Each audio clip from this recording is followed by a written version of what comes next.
Assalamualaikum warahmatullahi wabarakatuh. Bismillahirrahmanirrahim. Alhamdulillahirabbil alamin. Amma ba'du. Selamat pagi anak-anakku sekalian. Semoga pada kesempatan kali ini kita semua diberikan kesehatan, diberikan ilmu yang manfaat, dan dijauhkan dari berbagai macam penyakit. Amin amin ya rabbal alamin. Baik, pada kesempatan kali ini kita akan daring mapel pendidikan agama Islam dan budi pekerti. Bisa dilihat Teams-nya di sini. Kalau tidak salah ini pertemuan pertama karena waktu itu masih hari tasyrik ya.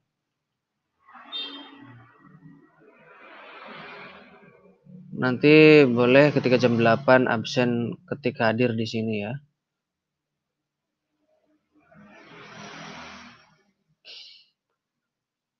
Pembelajaran PA ini kalian sudah punya buku semua. Jika belum punya buku bisa dilihat di sini file. Kemudian ada materi kelas, kemudian ini bisa diunduh, bisa dibuka melalui Teams ya. Baik, kita mulai saja untuk mengefektifkan waktu. Ya. Mau nanti laporannya ya, kalau sudah menonton video pembelajaran ini, laporannya tolong diketik di postingan ya. Hadir gitu. Dan usahakan pertanyaan-pertanyaan juga bisa diberikan di situ. Banyak bertanya biar hidup kelasnya ya. Baik. Ini saya sudah unduh dan di sini adalah buku bentuk PDF-nya sama persis dengan yang kalian punya, berbentuk cetakan yang telah dibagikan dari sekolah. Baik.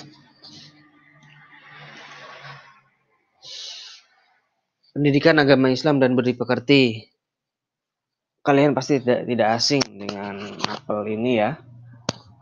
Karena ini adalah mapel wajib, salah satu mapel wajib yang kemudian harus kalian pelajari, yang harus kalian ikuti, yang harus kalian lewati dan pahami. Baik. Dulu namanya pendidikan agama Islam tanpa ada kata-kata dan budi pekerti ini. Ya.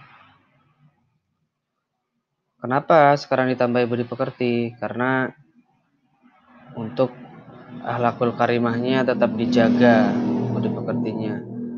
Karena percuma kemudian kalian pintar, ahli dalam ilmu agama tapi kemudian akhlaknya jelek. Pintar agama tapi mengkafir-kafirkan orang lain. Pintar agama tapi melawan orang tua, menganggap orang lain sesat, itu tidak boleh. Karena tujuan pendidikan agama Islam dan budi pekerti di sini adalah untuk kuncinya satu, akhlakul karimah. Itu ya. Baik, langsung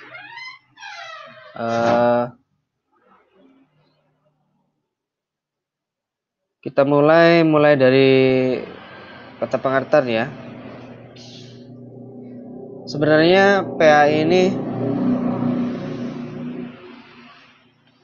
aspeknya secara umum ada 5 ya. Ada aspek Al-Quran hadis, ada aspek akidah, ada aspek akhlak, ada aspek fikih, ada aspek tarikh atau SKI, sejarah. Jadi mapel muadalah ya, mapel muadalah itu adalah mapel yang menggunakan kitab, bisa dilihat di sini ya. Mapel yang menggunakan kitab di jadwal itu. Nah, mapel yang menggunakan kitab itu ada bahasa Arab, ada fikih, ada tajwid, ada tauhid, ada hadis, ya, ada tareh, ada akhlak. Nah, kesemuanya itu sebenarnya sudah tercakup di mapel PAI ini. Kecuali mungkin bahasa Arab ya, sudah tercakup. Jadi PAI ini lengkap aspeknya. Kita lihat mulai dari aspek Al-Quran hadis, nanti di dalamnya, dalam 1 tahun, ini ada beberapa bab. Nah, ini adalah, ini AB ini, ABC ini adalah bab-babnya. Mulai dari aspek Al-Quran hadis, yang di dalamnya akan membahas tentang dalil-dalil, kemudian dalil Al-Quran, dalil hadis, yang di dalamnya membahas tentang sesuatu yang harus kita pelajari, yang harus kita yakini. Di sini contohnya ada bab tentang kontrol diri, prasangka baik, dan persaudaraan. Nanti di Al-Hujurat ayat 10-12. Kemudian di bab lainnya juga, ini babnya tidak urut ya kalau di sini, tapi nanti kita cek aja nanti ke bawah. Kemudian yang kedua itu tentang larangan perbuatan zina, Al-Isra ayat 32 dan An-Nisa ayat 2 di sini. Kemudian aspek akidah, ini ada 2 bab, yaitu bab Asmaul Husna dan bab iman kepada malaikat. Ini karena akidah itu tentang keimanan. Secara mudahnya, akidah ini yang dibahas adalah rukun iman. Rukun iman. Tentang keimanan, keyakinan kita. Yaitu ada 2 bab, Asmaul Husna, kalau nggak salah ini bab 1, dan iman kepada malaikat di bab-bab berikutnya. Yang ketiga ada aspek akhlak. Aspek akhlak ini adalah aspek tentang perilaku, budi pekerti, akhlakul karimah kita seperti apa. Ini ada 3 bab. Bab pertama tentang berpakaian sesuai syariat Islam, ya, tentang nanti di dalamnya batasan-batasan aurat laki-laki maupun perempuan itu. Kemudian bab berikutnya tentang akhlak adalah tentang kejujuran dalam kehidupan sehari-hari, tentang jujur. Kemudian yang ketiga tentang semangat keilmuan. Jadi nanti akan dibahas tentang keilmuan di bab aspek akhlak ini. Aspek berikutnya yaitu aspek fikih, atau dalam ini praktek ibadah ya, ibadah dalam kehidupan sehari-hari. Kalau aspek fikih ini, kalau yang tadi akidah ini adalah rukun iman yang ada 6. Kalau di sini yang dibahas adalah rukun Islam yang ada 5. Ya. Rukun Islam yang ada 5. Nah, ini contohnya ada haji, zakat, adalah salah satu yang masuk ke dalam rukun Islam yang ada 5. Bab yang akan dibahas di aspek fikih ada tentang hukum ya. Di sini ada bab kedudukan Al-Quran, hadis, dan ijtihad.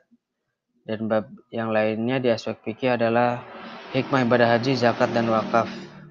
Ini. Aspek terakhir tentang aspek sejarah, history. Guru yang nggak bisa move on itu adalah guru sejarah. Kenapa? Karena dia yang dibahas selalu masa lalu terus ya. History. Nggak bisa move on dia. Jangan jas merah, jangan sekali-kali melupakan sejarah. Berarti 2 kali, 3 kali boleh gitu ya? Enggak.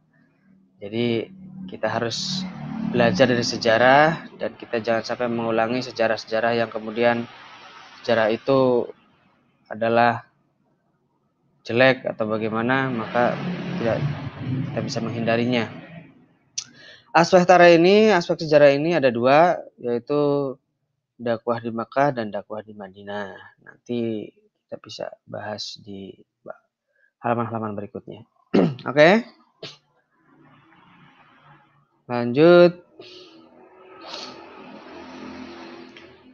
Kita buka halaman bab 1. Ini halaman 1 ya.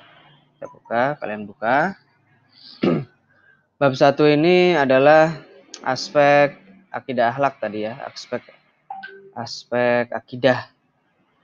Nah, di dalamnya adalah membahas tentang Asmaul Husna. Asmaul Husna. Asmaul Husna adalah nama-nama baik Allah. Dan Asmaul Husna ini kalian pasti sudah tidak asing. Ada 99 nama.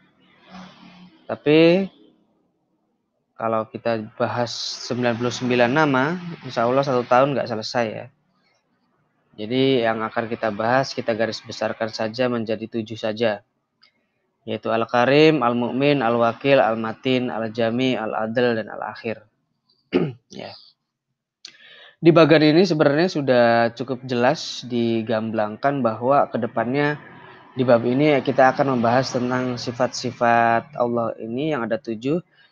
Dan kemudian perilaku mulia apakah bagi kita sebagai umatnya yang kemudian bisa mengikuti, bisa meniru apa yang Allah miliki dari sifat-sifatnya. Ya. Misalkan di sini Al-Karim. Al-Karim ini maha mulia, maha pemurah, ya. Jelas, maka kedepannya kita akan menjadi pribadi yang dermawan. Harapannya seperti itu. Kemudian Al-Mu'min. Al-Mu'min ini maha pembenar, ya. Yang otomatis ini jika kita tarik ke bawah, diharapkan kita menjadi pribadi yang jujur amanah. Kemudian Al-Wakil, maha mewakili. Tujuannya adalah agar kita menjadi pribadi yang tawakal, berserah diri kepada Allah. Karena Allah adalah sebaik-baiknya wakil. Kita tidak perlu khawatir karena Allah adalah maha mewakili. Di sini kita berharap menjadi pribadi yang tawakal. Selanjutnya Al-Matin, maha tangguh, maha kukuh, maha kokoh ya. Di sini jelas harapannya kita menjadi pribadi yang tangguh. Selanjutnya Al-Jami, maha mengumpulkan ya.